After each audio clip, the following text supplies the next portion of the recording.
Hi, welcome to the 3D portion of the After Effects Basic Training Series. In this segment, we're going to take a look at creating 3D layers in After Effects and cameras and lights and all that good stuff. So let's go ahead and get started. What I have is a blank composition, and I'm going to take some of my media here and just stick it into the comp. So I'm just dragging it out. Now, I'm going to also trim the composition and just drag the work area in, right click and choose trim comp to work area. So now we just have these 4 layers and they extend to the length of the composition. Now in After Effects, everything is mostly 2-dimensional. So layers are on top of layers, and that's just kind of the way things stack together. But After Effects also has 3D functionality, which means I can turn these layers into 3D. And to do that, we have a 3D layer switch. So we just click it. For each layer we want to be 3D, and the layers are now 3D. But you're saying, okay, I don't see anything different, except if you select a layer, you see a little gizmo that allows you to adjust the layers in 3D space. So for example, I'm going to solo this layer so that we just see this layer. What I can do is drag the red arrow left and right, and that moves it on the x-axis. Green arrow, y-axis, up and down. And then we have the z-axis, which moves it in z space. So you can move it close or far away. Now, you're probably thinking, well, that's the same as just scaling it up. Well, watch this. I'm going to create a new camera. So now this is a 3D camera that comes inside of After Effects, and there's some options here. I'll just leave it at the 50mm preset and choose OK. So now we have a composition camera. And this camera now can see all of the 3D layers. And with a camera in the comp, we can now access this great camera tool.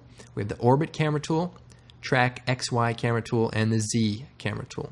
Now the Orbit camera tool allows you to click in the composition and drag around, basically flying around the objects.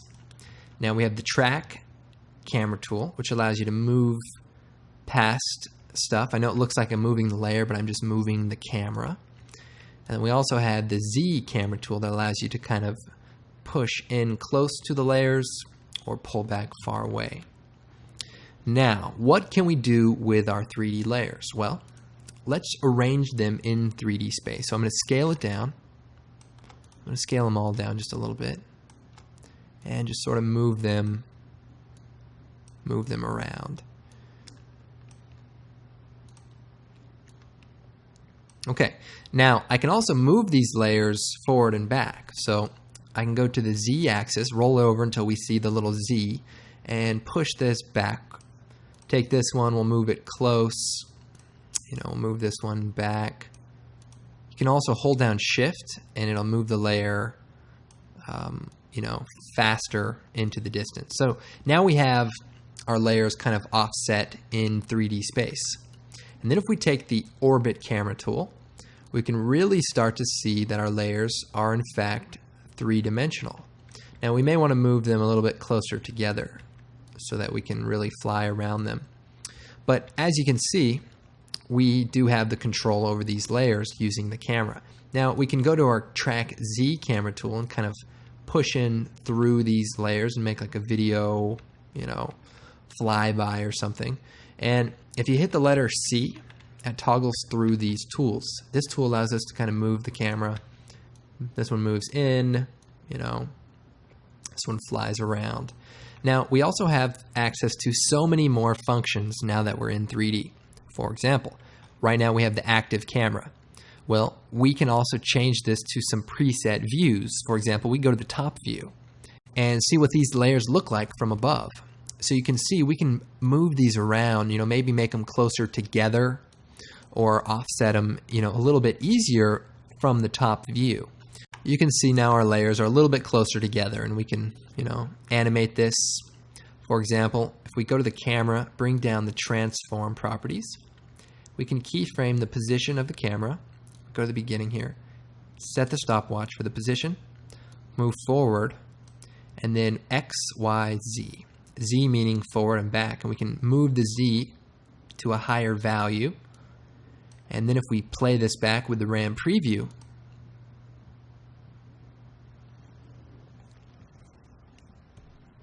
you can see we sort of push through the 3D layers. We can also add easy ease curves to this keyframe. So if we hit F9, if you remember from the animation segment, this will just make the animation a little bit smoother. Now I'm going to set the resolution to 1/4 so that it renders a bit faster, and I'll just hit preview.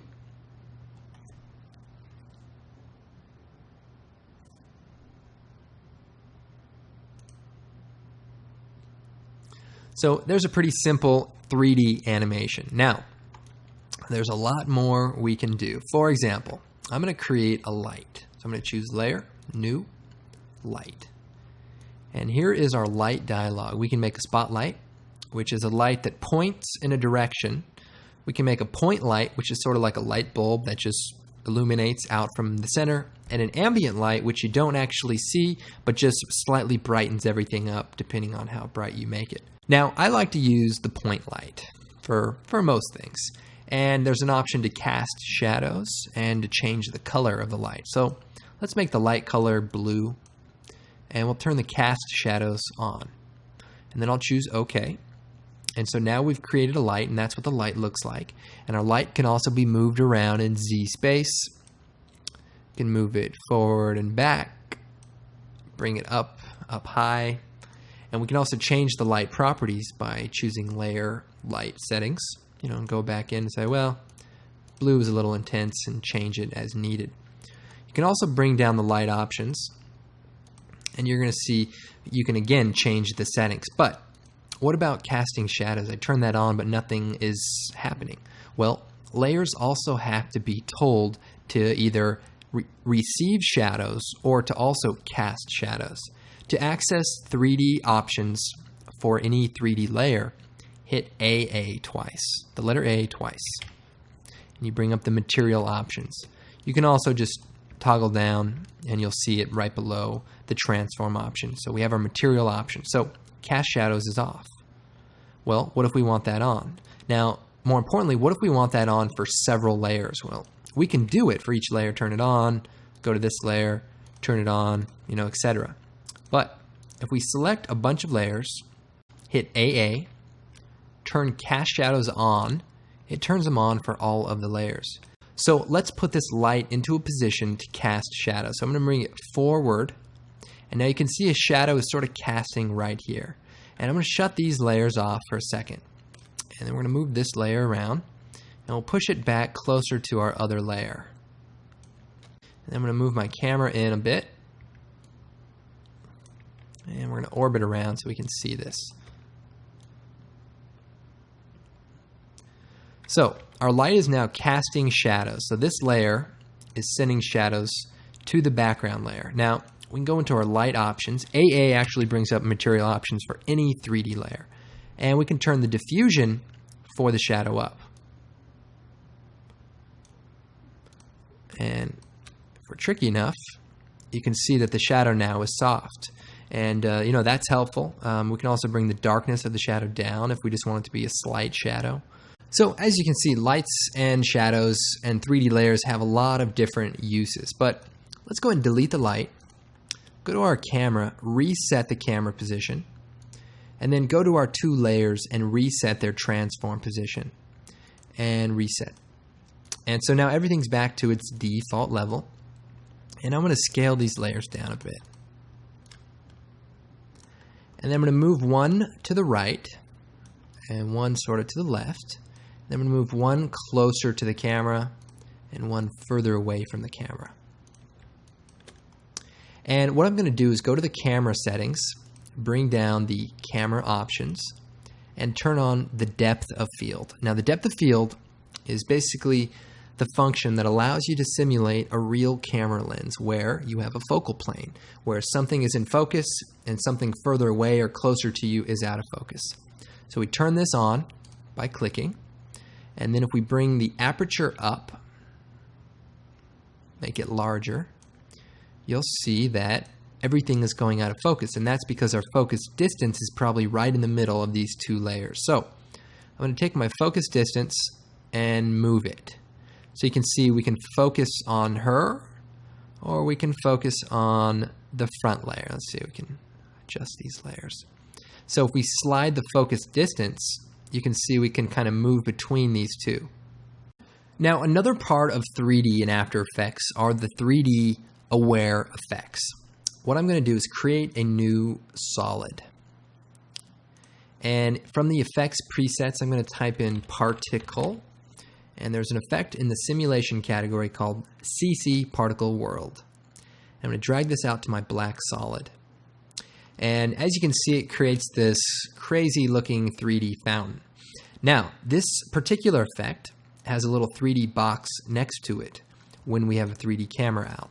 And that means that this effect can see 3D. Now, we don't have to turn on the 3D layer switch. In fact, we're not supposed to.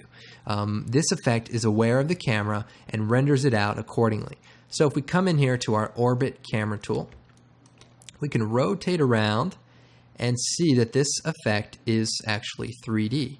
Now, you'll notice the layers just don't render in the correct order. And that's simply because After Effects is 2.5D, so it's not quite 3D. It basically works in a way where layers that are on top render on top, and layers that are underneath render underneath. So if I were to take this mall video and put it on top, it would then render in the correct order. So you sort of just have to kind of trick After Effects to do what you want it to do if it's not going to do it for you, you know, at the default level. But anyway, there are many effects that are 3D aware, and I just wanted to kind of touch on this possibility of really adding, you know, a new dimension in 3D. Also, some great plugins. I got to plug these guys because they're just they're great guys. Trapcode.com. They have a plugin called Particular, which is fully 3D and can make some amazing effects. They're also working on a new plugin that should be out by the time you're watching this, but I don't want to say too much about it. Needless to say, check out their plugins. They're really great for After Effects.